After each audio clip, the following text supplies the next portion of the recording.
In The Devil in Me, you can find a book titled The Yellow Cross right at the start of chapter Cigarettes. An interesting detail about this novel is that its author, T.S. Hartley, is actually the same person who wrote Shroud of Innocence, the book that's famous for teasing the premise of Little Hope and is also found in Man of Medan as an Easter egg. Shroud of Innocence may also be considered Hartley's oldest novel that us players currently know of. This is evident from the fact that the book was relevant during 1972 in Little Hope's prologue. This suggests that Hartley might be very old or deceased at this current time. I find it intriguing that the author's name has popped up in 3 games now.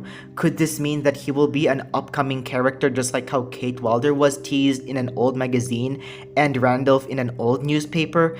There are 2 possibilities on what the devs might do to this character. Either we go back in time and have Hartley as a playable character, or they keep Hartley behind watchable files similar to how they did with Manny Sherman in The Devil in Me.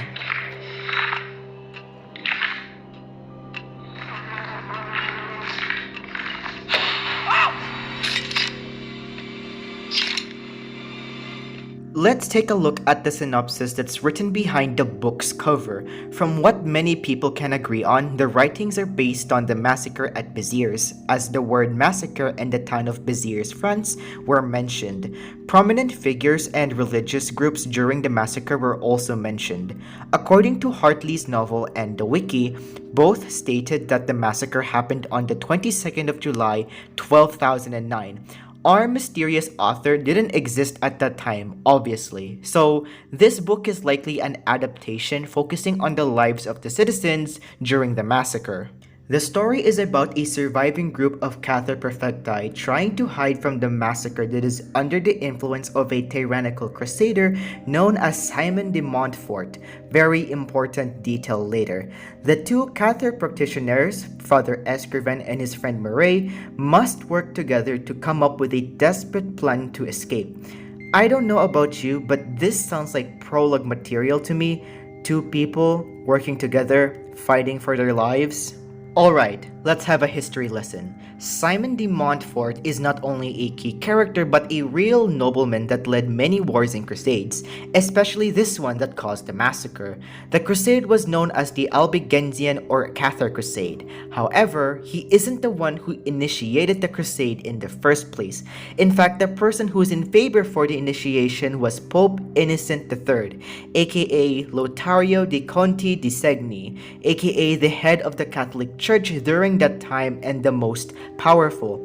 So basically, during the Middle Ages, Languedoc, which is in southern France, was divided into multiple different political groups.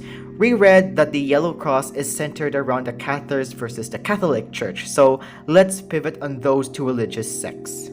To put it simply, Pope Innocent III despised the Cathars because their beliefs happened to be contrary to the Catholic Church's teachings and somehow challenges it. Pope Innocent was a zealous protector of the Catholic faith and was opposed to heresy. Through the use of his status and influence, being a Cathar was seen as sinful. Since the town of Béziers held a strong community of Cathars and Jews, of course a massacre was going to happen. Kill them all, God will recognize his own. Yup, that was a quote that was declared by a commander prior to the massacre. However, sources suggest that it might not be Simon and it's this random dude named Arnaud Armerlich. Also, Saint Mary Magdalene Church is just a typical church name. Like, there's one in Russia and here in the Philippines, and there's none in Béziers.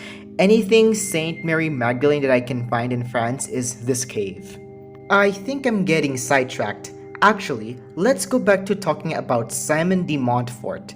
Remember Murray, who's one of the hiding Cathar Perfecti? Well, coincidentally, one of the last major battles Simon has fought with the Albigensian Crusade is called the Battle of Murray, and apparently he won that war.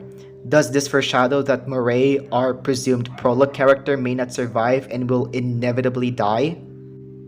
So guys, that's it for this theory video. Comment down below what your conclusions are and please go ahead and share some research if you'd like. That'd be very helpful and I'll give your comment a heart. Thanks for watching and see you next time.